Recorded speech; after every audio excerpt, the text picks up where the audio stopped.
हाँ, तो JRS campus coaching junction पे आप सभी का स्वागत है।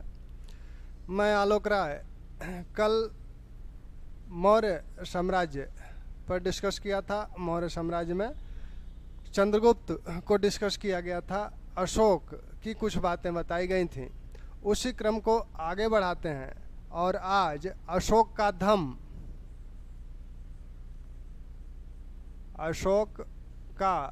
धम की बात मुख्य रूप से की जाएगी।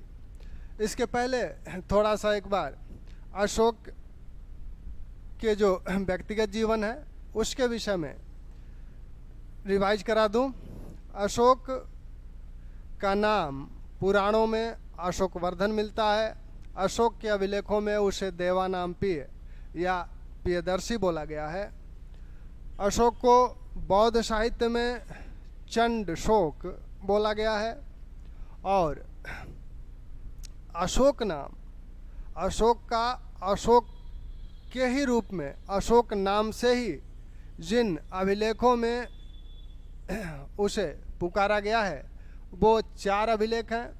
वो सभी आपके लघु शिलालेख हैं, जिसमें मास्की, गुर्जरा, नेतूर, उड़ेगोलम, ये 4 अभिलेख में उसका नाम अशोक ही मिलता है। अशोक के अभिलेखों को सबसे पहले प्रिंसेप ने पढ़ा था। प्रिंसेप अशोक के अभिलेखों को पढ़ते समय एक गलती कर गए थे कि वो देवानाम प्रियदर्शी जो यूज हुआ था उसको वो श्रीलंका के शासक तिश को मान बैठे थे। लेकिन बाद में उस श्रीलंका के शासक तिश की दीपवंश के आधार पर उस देवानामपीय जो अशोक के अभिलेखों में देवानामपीय का उल्लेख है, उस दीपवंश के आधार पर यह बताया गया कि नहीं, यह अशोक है, क्योंकि अशोक के ही अनुकरण पर श्रीलंकाई शासक ने भी देवनामपीय दर्शी की उपाधि धारण की थी। तो इस प्रकार अशोक के ये नाम हैं। अशोक के बिंदुसार के पुत्रों में अशोक दूसरे नंबर पे हैं। बिंदुसार के सबसे बड़े पुत्र सुसीम, फिर अशोक, और सबसे छोटे पुत्र विगत शोक, जिनका उल्लेख दिव्योदान में हुआ है। कल इसकी बात हुई भी थी। अशोक की पत्नियों की बात हुई थी, और अशोक की माता शुभद्रांगी थी। तो माता इनकी शुभद्रांगी हैं। इन्हीं को धर्मा बोला गया है। और अशोक की जो पत्नियां कई हैं, इनकी अनेक पत्नियां हैं। अनेक पत्नियों का उल्लेख विभिन्न ग्रंथों और उनके अभिलेखों से मिलता है। अशोक के अभिलेख में सिर्फ एक पत्नी करुवाकी का उल्लेख मिलता है, और उसी करुवाकी से अशोक का पुत्र तिवर उत्पन्न हुआ था। अशोक की पत्नियों में देवी हैं, तिस्रक्षिता हैं, असंगमित्रा हैं, पद्मावती हैं, करुवाकी हैं। तो इनकी बात कल हो चुकी थी। आज हम लोग मुख्य रूप से जो बात करेंगे वो अशोक के धम से संबंधित बातें होंगी। अशोक का धम के विषय में यह है कि अशोक का व्यक्तिगत धर्म क्या था और अशोक की जो धम नीति है वो क्या थी। तो अशोक का व्यक्तिगत धर्म बौद्ध था। प्रारंभ में अशोक ब्राह्मण मतानुयायी था। तो प्रारंभ में अशोक आपका ब्राह्मण मतानुयायी है। प्रारंभ में अशोक ब्राह्मण मतानुयायी है। कल्हड़ कहते हैं, कल्हड़ अपनी राजतरंगिणी में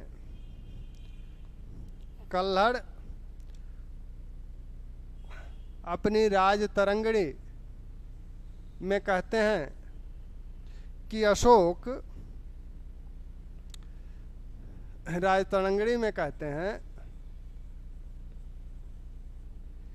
अशोक शैव मतानुयायी था।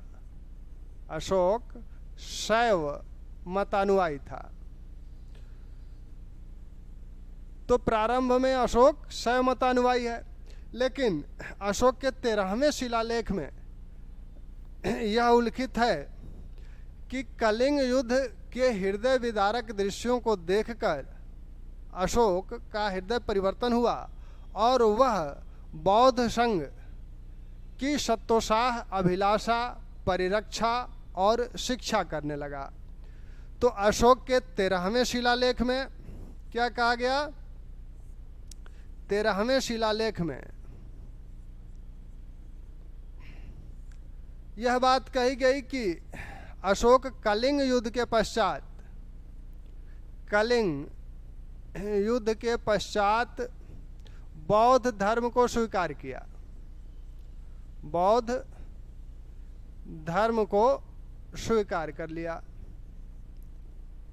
यह उसके 13वें शिलालेख से पता चलता है। उस शिलालेख में क्या कहा गया कि वह युद्ध के पश्चात बौद्ध संघ की सत्तोत्साह,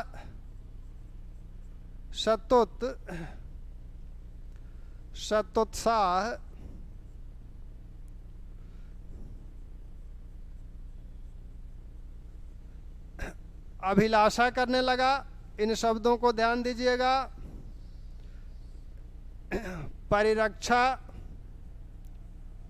और शिक्षा करने लगा।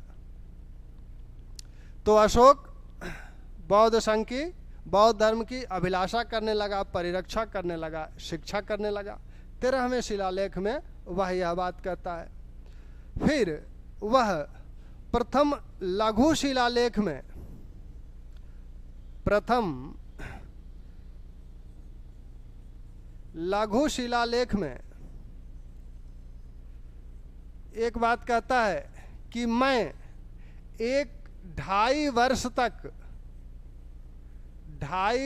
तक बौद्ध धर्म का सामान्य उपासक रहा। सामान्य उपासक कब तक रहा? 2.5 वर्ष तक रहा। और इसके बाद 1 वर्ष से कुछ अधिक समय तक हमने संघ में अधिक रुचि ली और तब संघ का बहुत विकास हुआ, जिसे देखकर हमें स्वयं आश्चर्य हुआ। यानी 2.5 वर्ष तक वो साधारण उपासक है। इसके बाद वह 1 वर्ष से अधिक संघ से घनिष्ठ रूप से जुड़ता है। तब बौद्ध संघ का बहुत विकास हुआ, जिसे देखकर अशोक को आश्चर्य हुआ। यहाँ एक शब्दावली प्रयोग की गई है, संघ उपेते। इसका अर्थ भिन्न भिन्न विद्वान इसका अर्थ भिन्न भिन्न लगाते हैं। संघ उपेते को कुछ लोग ये मानते हैं कि संघ में प्रविष्ट हो जाना। संघ में प्रविष्ट होने का मतलब है कि अशोक भिक्षु बन जाए, तो संघ में प्रविष्ट हो जाना। लेकिन यहाँ इसका अर्थ ये नहीं है। यहाँ इसका अर्थ यह है कि संघ की ओर उन्मुख होना। तो ये माना जाता है विद्वानों द्वारा कि हो सकता है कि 2.5 वर्ष के पश्चात अशोक बौद्ध धर्म के जो उस समय के विख्यात विद्वान होंगे उनके निकट संपर्क में आया और संघ के लिए वह संघ के विकास में रुचि लेने लगा, अधिक रुचि लेने लगा। इसलिए संघ का विकास आश्चर्यचकित रूप से हुआ। तो ये बात तो उसके प्रथम लघु शिलालेख से मिलती है। अब इस लघु शिलालेख में जो ये बात मिलती है कि 2.5 वर्ष 1 वर्ष, तो इसका ध्यान रखिएगा। 2.5 वर्ष तक वो क्या है? साधारण उपासक है, साधारण उपासक है। और इस समय 1 वर्ष से कुछ अधिक समय वह अधिक रुचि लिया। इसी संघ उपेते को बौद्ध ग्रंथों में भिक्षुक गतिक भी बोला गया है। भिक्षुक गतिक जो गृहस्थ कुछ दिनों तक, जो गृहस्थ घनिष्ठ रूप से संघ से जुड़ते थे, उन्हें भिक्षुक गतिक भिक्षुक गतिक बोला जाता था। तो ऐसी ही स्थिति अशोक की भी रही होगी इस 1 से अधिक वर्ष, 1 वर्ष से कुछ अधिक समय तक के लिए। फिर अशोक बौद्ध संघ के लिए, बौद्ध संघ में भेद न हो, फूट न पड़े, ऐसे बाहरी लोग संघ में प्रवेश न करें जो संघ को नुकसान पहुंचाएं, इसके लिए संघ में फूट को रोकने के लिए, भेद को रोकने के लिए अशोक ने अपने लघु स्तंभ लेखों में कुछ शासनादेश जारी किया। जैसे सांची स्तंभ लेख में उसने कहा कि जो लोग संघ में भेद उत्पन्न करेंगे उन्हें श्वेत वस्त्र धारण करके संघ से निष्कासित कर दिया जाएगा। तो यह भी कार्य वह बौद्ध संघ के लिए करता है। अशोक बौद्ध था, व्यक्तिगत रूप से उसका धर्म बौद्ध हो गया था, इस बात का सबसे सबल प्रमाण आपका भाब्रू शिलालेख है। सबसे सबल प्रमाण कौन है? भाब्रू शिलालेख। भाब्रू शिलालेख यह भी लघु शिलालेख ही है। लघु शिलालेख, तो इस लघु शिलालेख में अशोक क्या कहता है? अशोक बौद्ध त्रिरत्न की वंदना करता है। बौद्ध धर्म के जो त्रिरत्न हैं, बुद्धम शरणम गच्छामि, संघम शरणम गच्छामि, धम्म शरणम गच्छामि, तो यह बुद्ध संघ धम्म ये बौद्ध धर्म के त्रिरत्न हैं। तो इन बुद्ध संघ धम्म ये क्या है? बौद्ध धर्म के त्रिरत्न है। ये बौद्ध धर्म के त्रिरत्न है। तो इन त्रिरत्नों की वह वंदना करता है, वंदना करता है। तो इस बात से साफ स्पष्ट है कि अशोक बौद्ध मत अनुयायी है। प्रारंभ में वह शैव मत अनुयायी है, लेकिन कलिंग युद्ध के पश्चात, जैसा कि वह 13वें शिलालेख में जिसका उल्लेख करता है कि हमने संघ की अभिलाषा करने लगे, बौद्ध धर्म की परिरक्षा करने लगे और इसकी शिक्षा करने लगे। प्रथम लघु शिलालेख में वह सीधे सीधे कहता है 2.5 वर्ष तक हम साधारण उपासक हैं, और यहाँ आकर वह त्रिरत्नों की वंदना करने लगता है। और इसी भब्रू लघु शिलालेख में उसने बौद्ध भिक्षुओं को 7 बौद्ध ग्रंथों के अध्ययन करने को आवश्यक माना है। तो 7 ग्रंथ भिक्षुओं द्वारा अध्ययन किए जाने चाहिए, इस बात को भी आवश्यक माना है। तो ये आपका इन सब बातों से ये प्रमाणित होता है कि अशोक बौद्ध हो गया था। तो इनसे संबंधित जो तथ्य हैं उनको ध्यान रखिए कि 13वें शिलालेख में पहली बात तो प्रारंभ में वह ब्राह्मण मतानुयायी है। कल्हड़ कहते हैं, कल्हड़ क्या कहते हैं? कल्हड़ कहते हैं कि कल्हड़ ने राजतरंगिणी लिखी थी जिसमें कश्मीर का इतिहास लिखा गया है। इसमें कहते हैं कि वो शैव मतानुयायी था। उसने कश्मीर में शैव मंदिर का भी निर्माण करवाया था। बाद में अपने कलिंग युद्ध के पश्चात, कलिंग युद्ध कब हुआ था? कलिंग युद्ध अशोक के राजाभिषेक के 8वें वर्ष हुआ था। अशोक का राजाभिषेक 269 ईसा पूर्व में हुआ था और 8वें वर्ष यह युद्ध हुआ, यानी 261 ईसा पूर्व बीसी में अशोक कलिंग युद्ध किया और इसी के पश्चात वह बौद्ध हो गया। तो यानी 261 ईसा पूर्व से वह बौद्ध धर्म अपना लिया। अब उसे बौद्ध धर्म अपना लिया। प्रथम शिलालेख में जो बात कही गई है कि कितने दिन साधारण उपासक रहा, सीधे सीधे आपसे पूछा जा सकता है या ये पूछा जा सकता है कि अशोक किस अभिलेख में यह दावा करता है कि हमारे संघ उपेते से बौद्ध संघ में आश्चर्यजनक विकास हुआ, तो वह दावा करता है आपका प्रथम लघु शिला लेख से। और अशोक बौद्ध ही था, इस बात का सबसे सबल प्रमाण भाब्रू लघु शिलालेख है, जिसमें वह बौद्ध त्रिरत्न की वंदना करता है। ठीक। अब अशोक को बौद्ध धर्म में किसने दीक्षित किया, तो भिन्न भिन्न ग्रंथों में इसकी भिन्न भिन्न विद्वानों का जिक्र किया जाता है।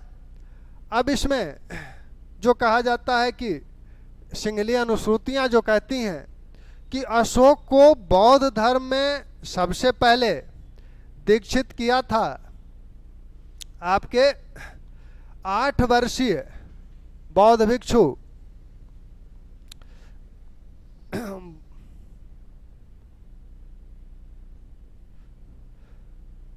8 वर्षीय बौद्ध भिक्षु निग्रोध ने।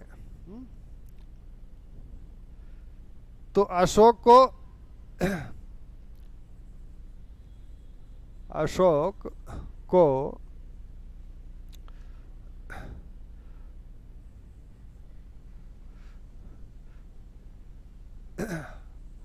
अशोक को बौद्ध धर्म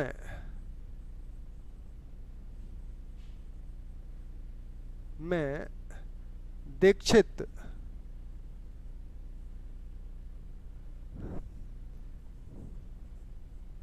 करने वाले भिक्षु सिंगली अनुश्रुतियों के अनुसार सिंगली अनुश्रुतियों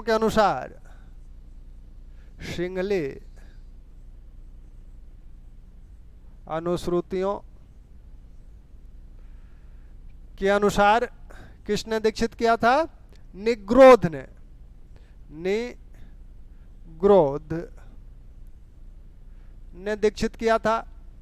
और दिव्यावदान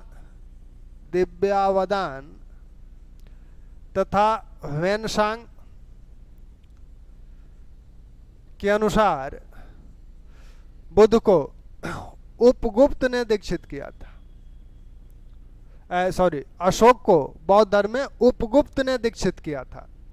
ये कहते हैं कि अशोक बाल पंडित नामक एक व्यापारी से प्रभावित हुआ, उसी की प्रेरणा से वह बौद्ध धर्म स्वीकार करने का मन बनाया होगा और तब उपगुप्त ने अशोक को बौद्ध धर्म में दीक्षित कर दिया। तो यहाँ से आप देखेंगे कि सिंगली अनुश्रुतियाँ कहती हैं कि निग्रोध ने, जो एक 8 वर्षीय भिक्षुक है, 8 वर्षीय भिक्षु है, भिक्षुक, इसने बौद्ध धर्म में अशोक को दीक्षित किया और दिव्यावदान तथा वेनसांग के अनुसार उपगुप्त ने अशोक को बौद्ध धर्म में दीक्षित किया। ठीक। अब अशोक के समय ही तृतीय बौद्ध संगीति हुई थी और इस तृतीय बौद्ध संगीति की अध्यक्षता मोगलीपुत्र तिस ने की थी। इस तृतीय बौद्ध संगीति के पश्चात अशोक ने इस तृतीय बौद्ध संगीति के पश्चात विभिन्न क्षेत्रों में धर्म प्रचारकों को भेजा गया था। तो बौद्ध धर्म से जुड़ी हुई अशोक से संबंधित एक और तथ्य यह है कि इसी के समय में तृतीय बौद्ध संगीति हुई। ठीक, संगीति हुई। और इस बौद्ध संगीति के पश्चात ही क्या किया गया? इसके पश्चात ही विभिन्न क्षेत्रों में धर्म प्रचारकों को भेजा गया। और किस धर्म प्रचारक को कहाँ कहाँ भेजा गया, तो उसको आप थोड़ा सा देख लें। बौद्ध धर्म में भी देखे होंगे मझंतिक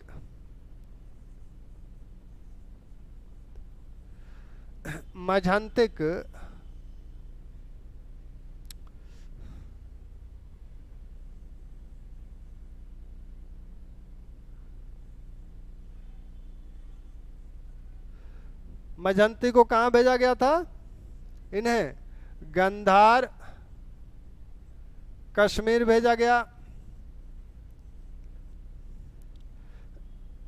मझिम इन्हें हिमालय प्रदेश भेजा गया, हिमालय देश। महारक्षित इन्हें पश्चिम में यवन देश भेजा गया। धर्मरक्षित, धर्मरक्षित को कहाँ भेजा गया? अपरांतक भेजा गया।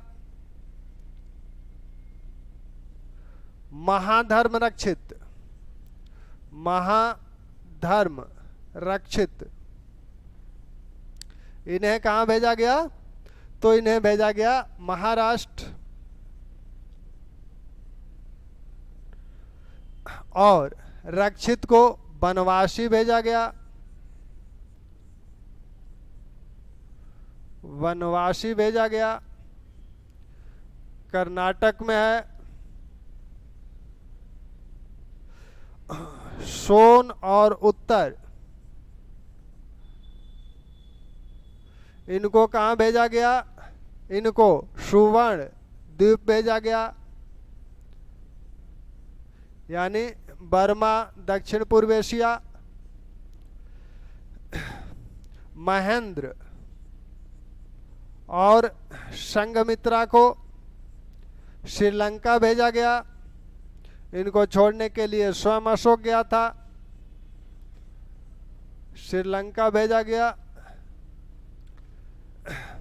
ठीक, तो इनको ध्यान रखिएगा जरा, इन नामों को।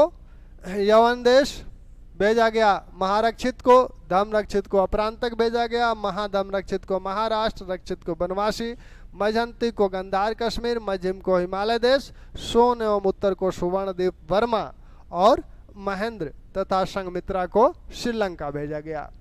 तो अशोक के समय ही ये धर्म प्रचारक इन क्षेत्रों में बौद्ध धर्म के प्रचार के लिए भेजे गए थे। अब अशोक का धर्म जो है वह बौद्ध धर्म है, यह स्पष्ट हो गया, प्रमाणित हो गया।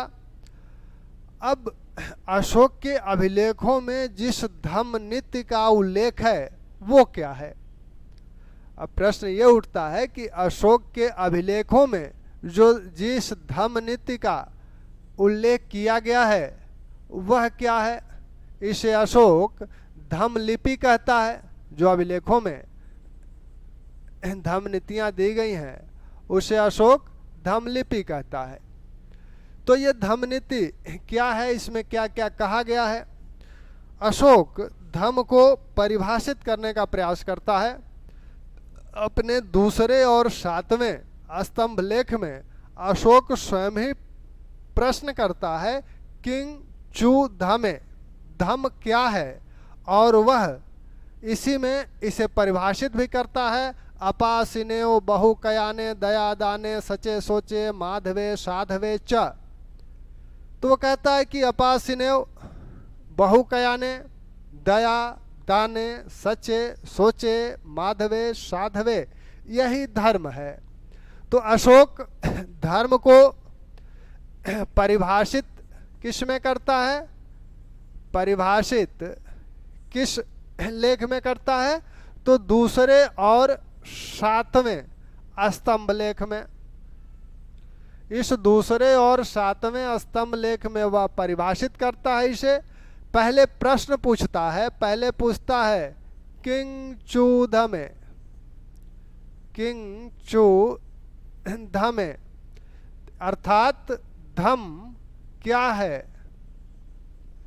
क्या है, और फिर बताता है कि धम्म क्या है। क्या बताता है? यह बताता है अपासिनेव, अपासिनेव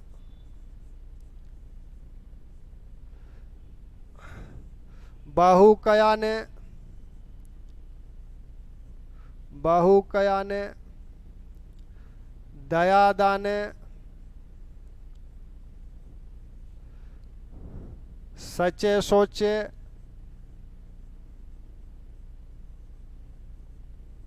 माधवे साधवे माधवे साधवे च, यानी ये क्या है?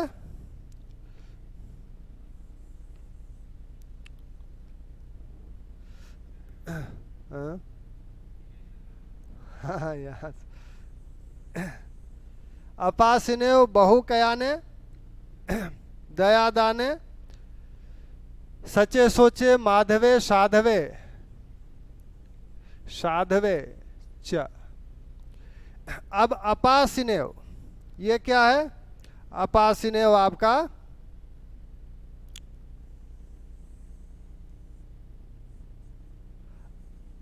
अल्प पाप है। बहुकयाने, बहुकयाने आपका बहुत कल्याण है। दया दाने सचे सोचे माधवे साधवे, ये आपका बहुत कल्याण है, बहुत कल्याण है। दया को आप जानते ही हैं, दया है। दाने का मतलब दान है। सच्चे का मतलब सत्यता है। सोचे का मतलब पवित्रता है, पवित्रता। माधवे का मतलब मृदुता है, मृदुता। साधवे का मतलब साधुता है। तो धर्म क्या है? वह कहता है कि धर्म अल्प पाप है, बहुत कल्याण है, दया है, दान है, सत्यता है, पवित्रता है, मृदुता है, साधुता है। यही धर्म है। अब फिर आगे यह बताता है कि इस धर्म के में क्या करना चाहिए, धर्म के पालन के लिए क्या करना चाहिए और क्या नहीं करना चाहिए। तो क्या करना चाहिए अर्थात धर्म का विधायी पक्ष क्या है, विधेय पक्ष क्या है, और क्या नहीं करना चाहिए यानी धर्म का निषेध पक्ष क्या है। तो विधेय पक्ष में वो कहता है अनारंभो प्राणानाम, अनारंभो प्राणानाम मातरी पितरी शुश्रूषा थेर शुश्रूषा। तो इस तरह की बात करता है, यानी प्राणियों की हिंसा नहीं करनी चाहिए, प्राणियों को कष्ट नहीं पहुंचाना चाहिए, माता पिता की सेवा करना, वृद्धों की सेवा करना, गुरुओं गुरुणाम अपचिति, गुरुओं का सम्मान करना, मित्र जो हैं मित्र संस्तुत, और जो आपके मित्र हैं परिचित हैं, ब्राह्मण हैं श्रमण हैं, उनके साथ अच्छा व्यवहार करना, दासों सेवकों के साथ अच्छा बर्ताव करना, अल्प संचय, यही धर्म का विधायी पक्ष है, यही धर्म का विधेय पक्ष है। तो धर्म के विधेय पक्ष को वो इस प्रकार बताता है।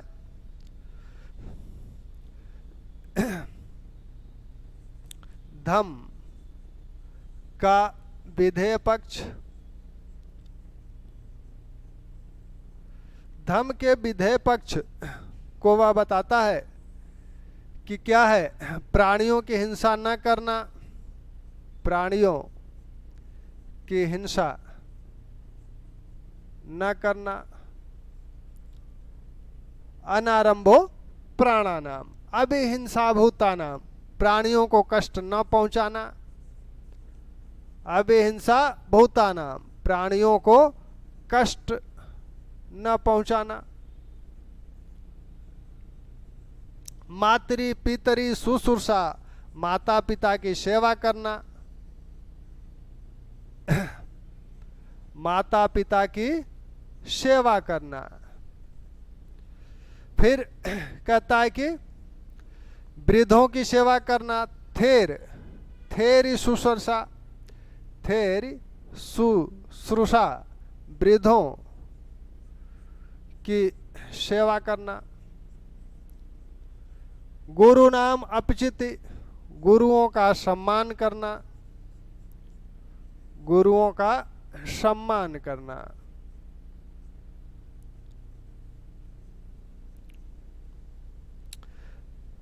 फिर बताता है कि मित्रों, परिचितों, ब्राह्मणों,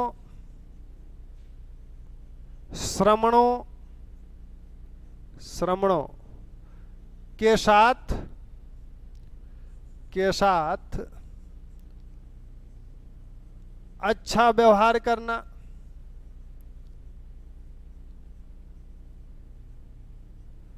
फिर कहता है कि जो दास हैं, दासों, सेवकों के साथ अच्छा बर्ताव करना, अच्छा बर्ताव करना।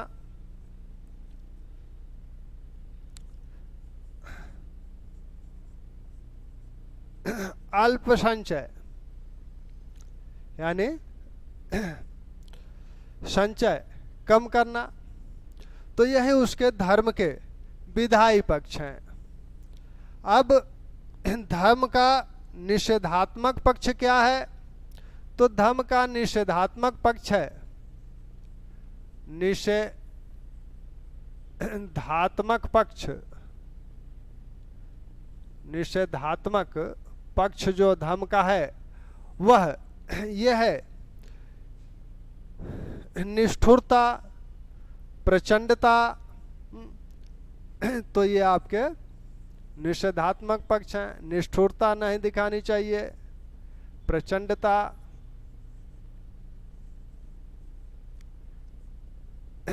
घमंड,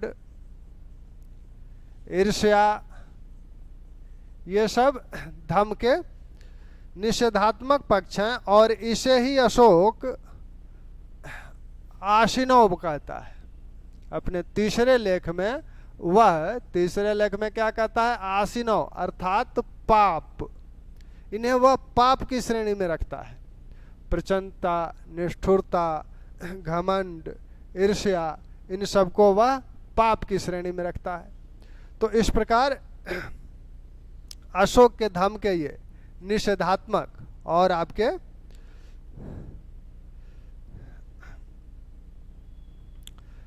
अशोक के धम्म के ये निषेधात्मक और विधेय पक्ष रहे।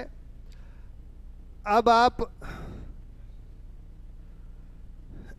इसमें अशोक के धम्म में अब ये देखा जाए कि अशोक धम्म में अन्य क्या क्या बातें कहता है, अशोक अपने धम्म के लिए क्या क्या करता है। तो अशोक ने धम्म के लिए अन्य जो बातें कही है, लोगों को धम्म का अनुसरण करने के लिए, वह कहता है कि अपने अभिलेखों में, जैसे अपने 9वें अभिलेख में वो धम्म मंगल की बात करता है, 11वें अभिलेख में धम्म दान की बात करता है, 13वें अभिलेख में यानी 13वें शिलालेख में वह धम्म विजय की बात करता है। अशोक का यह जो धर्म दिखा, इस धर्म को देखने के पश्चात क्या लगता है कि अशोक का धर्म क्या है? ब्राह्मण धर्म है, बौद्ध धर्म है, या कोई अन्य धर्म है? तो विद्वानों में भी इस बात को लेकर मतैक्य नहीं है कि अशोक का यह धर्म क्या है। भिन्न भिन्न विद्वान भिन्न भिन्न मत प्रकट करते हैं। जैसे फ्लिट कहते हैं कि यह राजधर्म है, वैसे ही सेनाट कहते हैं कि यह बौद्ध धर्म है। राधा कुमुद मुखर्जी और स्मिथ कहते हैं कि यह सभी धर्मों की सार है। और आपके हैरस कहते हैं कि यह ब्राह्मण धर्म पर आधारित है। मैकफेल कहते हैं कि यह बौद्ध धर्म से प्रभावित ब्राह्मण धर्म है। ऐसे ही D.R. भंडारकर कहते हैं कि यह उपासक बौद्ध धर्म है। आरपी त्रिपाठी कहते हैं कि यह विश्वजनीन धर्म है, यूनिवर्सल है। और रोमिला थापर कहती हैं कि यह जो धर्म है यह अशोक के मस्तिष्क की उपज है। रोमिला थापर के अनुसार यह धर्म अशोक के मस्तिष्क की उपज है। वह अपने साम्राज्य में हो रहे विद्रोहों का इस प्रकार से शमन करना चाहता था, यानी लोगों के आचरण को इस तरह से अनुशासित करना चाहता था, इतना नैतिक बना देना चाहता था जिससे कि यह विद्रोह रुक जाए। फिर आगे कहते हैं कि नहीं, अशोक ने यह लागू तो जरूर किया लेकिन वह विद्रोहों को रोकने में असफल रहा। हालांकि ऐसा नहीं है, अशोक के काल में किसी विद्रोह का कहीं उल्लेख नहीं है। तो ये कहना है कि एक नैतिक आचरण की एक संहिता है, यहाँ तक ठीक है। वैसे ही तो कभी कभी ये पूछा जाता है अशोक के इस धम्म के, तो धम्म की प्रकृति क्या है। तो इसमें जिन विद्वानों ने बातें कही हैं उन विद्वानों का ध्यान रखिए। फ्लिट क्या कहते हैं, वैसे ही शेनार्ट क्या कहते हैं, मैकफेल, हैरस,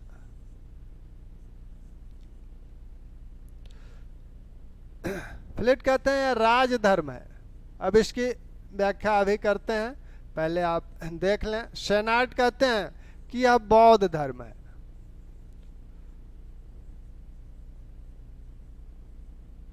मैकफेल के अनुसार बौद्ध धर्म से प्रभावित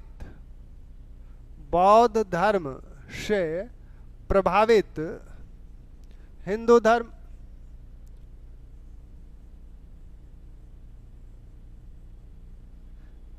इनके अनुसार यह हिंदू धर्म से प्रभावित है।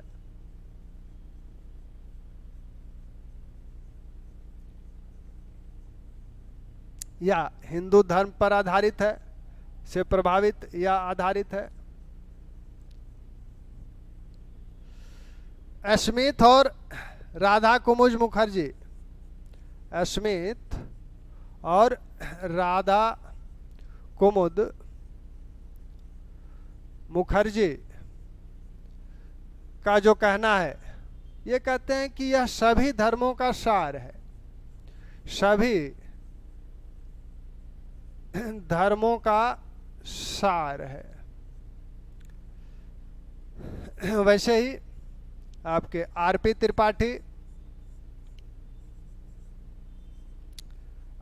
त्रिपाठी का मानना है कि यह जो अशोक का धम्म है यह विश्वजनीन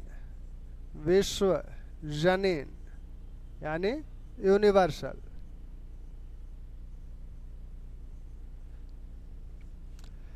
वैसे ही नीलकंठ शास्त्री का मानना है कि यह नैतिक आचरण की संहिता है, नैतिक आचरण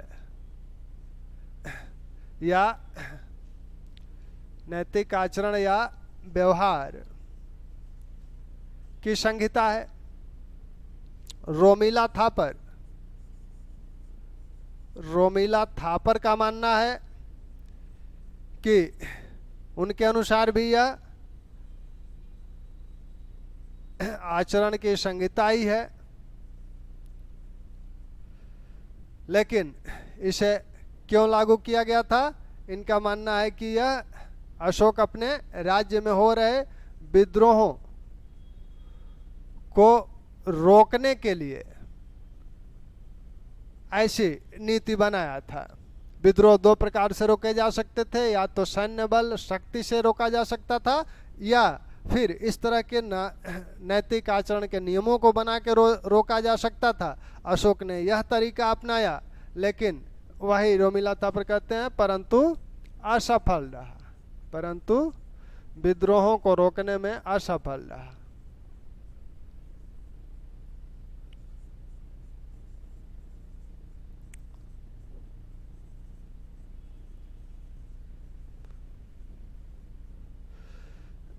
कोई समस्या होगी, कोई दिक्कत होगी तो आप लोग पूछ लीजिएगा।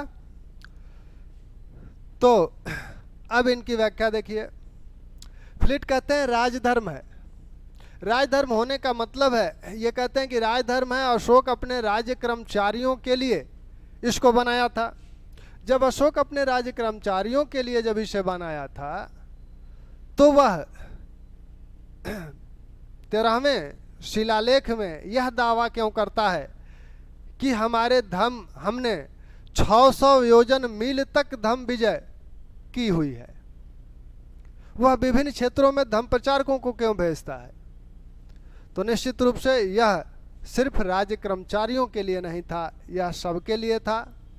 तो फ्लिट के इस बात पे विश्वास नहीं किया जा सकता है, तो ये राजधर्म नहीं है। सेनाट कहते हैं कि बौद्ध धर्म है। बौद्ध धर्म अगर है तो इसमें त्रिरत्न कहाँ है? बौद्ध धर्म में त्रिरत्न तो होने चाहिए, लेकिन यहाँ पूरे अभिलेखों में कहीं त्रिरत्नों की बात नहीं। अशोक व्यक्तिगत रूप से भाब्रू शिलालेख में वो व्यक्तिगत रूप से उसकी वंदना करता है, लेकिन अन्य किसी को वंदना करने की बात वो नहीं कहता है अपने इस धम्म में।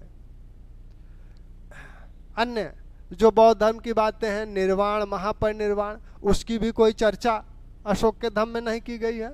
तो ये नहीं कहा जा सकता कि विशुद्ध रूप से वह बौद्ध धर्म है।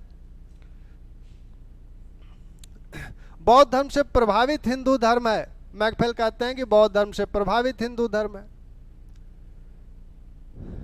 वैसे ही ये कहते हैं कि हिंदू धर्म से प्रभावित या हिंदू धर्म पर आधारित है। अब बौद्ध धर्म की भी कुछ बातें इसमें दिखती है, हिंदू धर्म की भी। सामान्य रूप से ये कहें तो विश्व के जितने भी धर्म हैं उनमें कुछ कॉमन बातें हैं। उनके देवता भले भिन्न हैं, उनकी उपासना पद्धति भिन्न हो सकती है, लेकिन उनके जो मूल्य हैं, उनके जो नैतिक विचार हैं, वो लगभग कॉमन होते हैं। जैसे कोई विश्व का कोई भी धर्म ये नहीं कहता है कि चोरी करो, कोई भी धर्म ये नहीं करता असत्य बोलो या हिंसा करो। सभी कहते हैं कि सत्य बोलो, हिंसा ना करो, चोरी ना करो, अपरिग्रह, अस्ते, इन सब की बात सभी धर्मों में किसी न किसी रूप में देखने को मिल जाती है। तो इन्हीं आधारों पे स्मिथ और राधा कुमुद मुखर्जी कहते हैं कि ये सभी धर्मों की का सार है, सभी धर्मों की अच्छी बातें इसमें ले ली गई हैं। वैसे ही आरपी त्रिपाठी कहते हैं कि ये विश्वजनीन यूनिवर्सल है, हर कहीं इसे आप अप्लाई कर सकते हैं। ऐसा तो है नहीं कि चोरी ना करना सिर्फ भारत के लिए सही है, अमेरिका के लिए नहीं सही है, या ब्रिटेन के लिए नहीं सही है। यह विश्व में हर जगह उतना ही सत्य है जितना भारत में सत्य है। तो ये विश्वजनीन की बात करते हैं। वैसे ही नीलकंठ शास्त्री नैतिक आचरण, नैतिक व्यवहार और रोमिला थापर आचरण की संहिता मानते हैं। इन सब के साथ एक विद्वान और हैं आपके, वो हैं D.R. भंडारकर। D.R. भंडारकर साहब क्या कहते हैं? भंडारकर ये कहते हैं कि अशोक का यह जो धर्म है यह उपासक बौद्ध धर्म है। उपासक बौद्ध धर्म है। इसके पक्ष में वो अपने तर्क देते हैं। इसके पक्ष में भंडारकर महोदय जो तर्क देते हैं वो देखिए।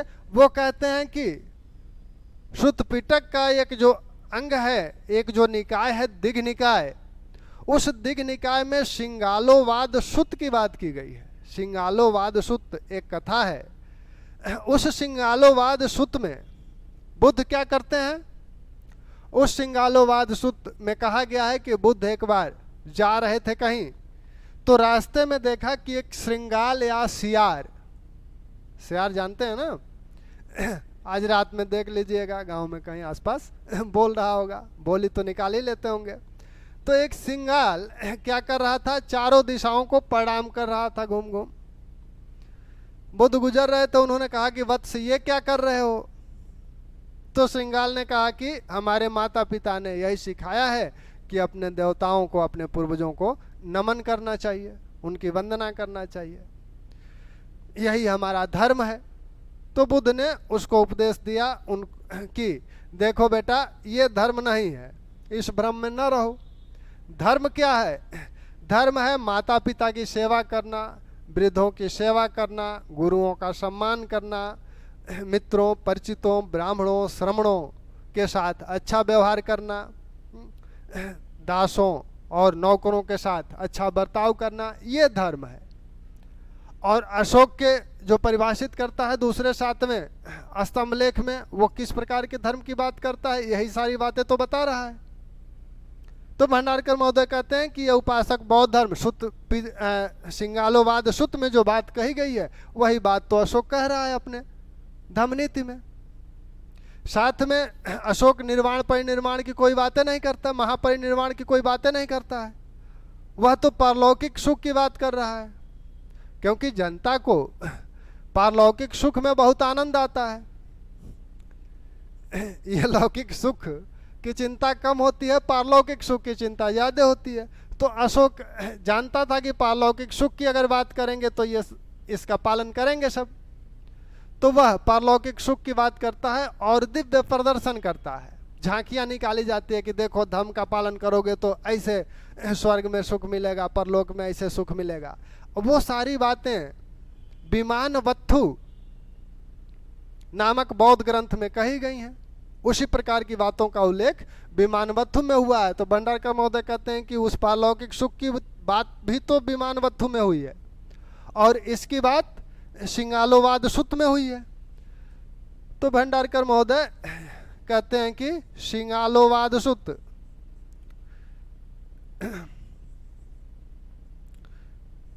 सिंगालोवाद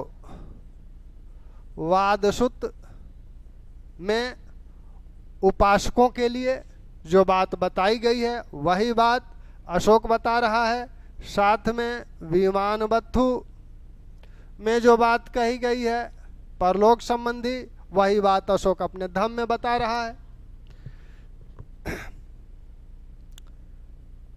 तो भंडारकर महोदय की यह बात कुछ हद तक सही लगती है।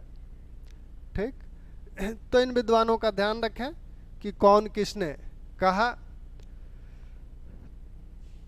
अब अशोक अपने धम्म के लिए और क्या करता है, धम्म की तरफ लोग आकर्षित हों, इसके लिए वो क्या करता है, उसने 9वें अपने शिलालेख में धम्म मंगल की बात की है।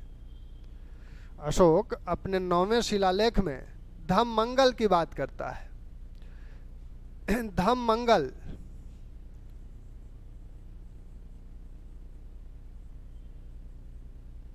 की बात करता है किसमें? 9वें शिलालेख में। और धम्मदान की बात करता है किसमें? 11वें शिलालेख में।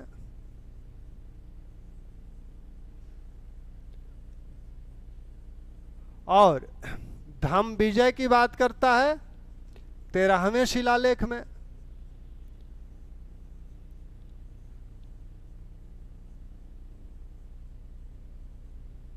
ठीक, अब ये धम्म मंगल क्या है? अशोक कहता है कि विभिन्न प्रकार के मंगल कार्य महिलाएं या पुरुष करते हैं। जैसे बच्चे के जन्म होने पर कुछ मांगलिक कार्य किए जाते हैं, मुंडन पे किया जाता है, या तिलक है, विवाह है, तो इस प्रकार के मांगलिक कार्य किए जाते हैं। इन मांगलिक कार्यों को अशोक अल्प फल वाला बताता है। वह कहता है कि इन मांगलिक कार्यों से बहुत फल नहीं मिलता है, बहुत कम फल मिलता है। धम्म मंगल करो, यह महाफलदायी है। धम्म मंगल क्या है? धम्म मंगल वही है, माता पिता की सेवा करो, वृद्धों की सेवा करो, गुरुजनों का सम्मान करो, जो बातें धम्म में बताई गई हैं उन्हीं उसी विधेय पक्ष का पालन करो, यही धम्म मंगल है और ये महाफल वाला है। तो अशोक इसे धम्म मंगल को महाफल वाला कहता है, कहता है कि ये महाफल वाला है।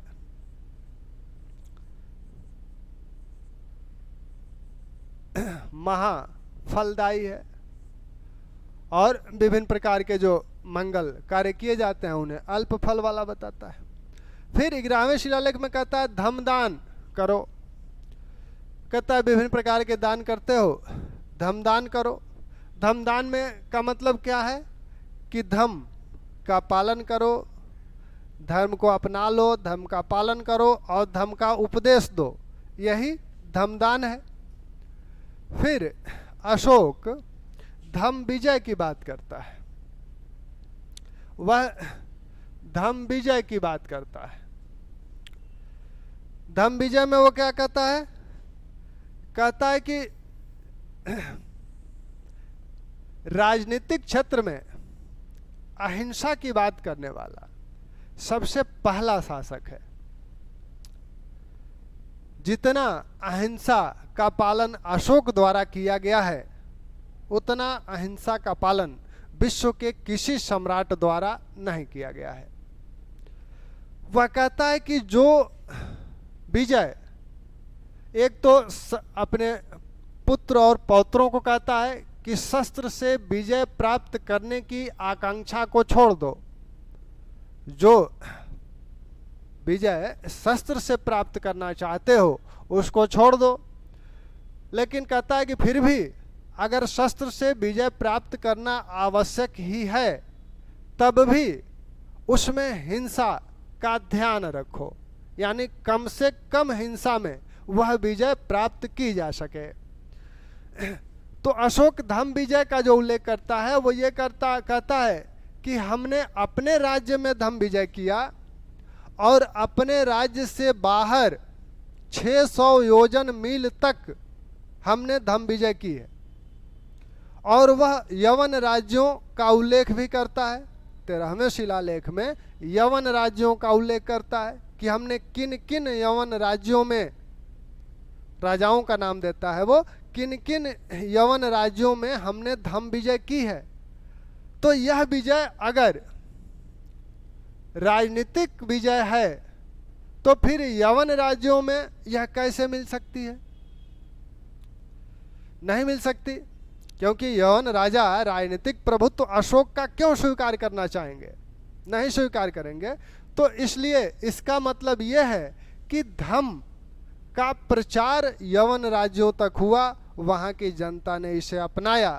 तो धम्म को जहाँ जिस राज्य की जनता धम्म को अपना ले उस राज्य को माना जाएगा कि वहाँ हमने धम्म विजय कर ली है। तो इस सेंस में वह धम्म विजय की बात करता है। धम्म विजय का उल्लेख ब्राह्मण ग्रंथों में भी हुआ है, रामायण में भी हुआ है, महाभारत में भी हुआ है। समुद्रगुप्त की दक्षिण विजय को भी धम्म विजय कहा जाता है, लेकिन वहाँ के धम्म विजय का सेंस अर्थ दूसरा है। वहाँ धम्म विजय का अर्थ यह है कि अगर कोई राजा किसी राज्य पर आक्रमण करता है और वह राजा उस राजा की अधीनता स्वीकार कर लेता है, तब वह उसे अपनी अधीनता स्वीकार कराकर उसके राज्य को उसे लौटा देता है। इसी को धम्म विजय कहा गया है। लेकिन अशोक इस प्रकार के विजय की बात नहीं करता है। अशोक के धम्म विजय का यह अर्थ नहीं है। अशोक के धम्म विजय का सामान्य अर्थ यह है कि धम्म, किसी राज्य की जनता अगर धम्म का पालन करने लगती है, वो उस अनुसार अपना आचरण करने लगती है, तब हम कहेंगे कि उस राज्य में हमने धम्म विजय कर ली है। इसी सेंस में अशोक कहता है कि हमने यवन राज्यों में भी धम्म विजय की है। यवन, कंबोज, नाभक, नाभिपंती, आंध्रक, पुलिंद, भोज, ये जो हमारे अपने राज्य में जो जातियां हैं, जो राज्य हैं, इन पर भी हमारा धम्म विजय है। साथ में वो दक्षिण की भी बात करता है कि चोल, पांड्य, ताम्रपर्णी, इस पे भी हमने धम्म विजय कर ली है। तो ये अशोक के धम्म मंगल, धम्म दान और धम्म विजय की बात है। धम्म को थोड़ा सा और आगे डिटेल करेंगे आज यहीं छोड़ देते हैं। अभी करीब आधे घंटे का लेक्चर और है। धन्यवाद।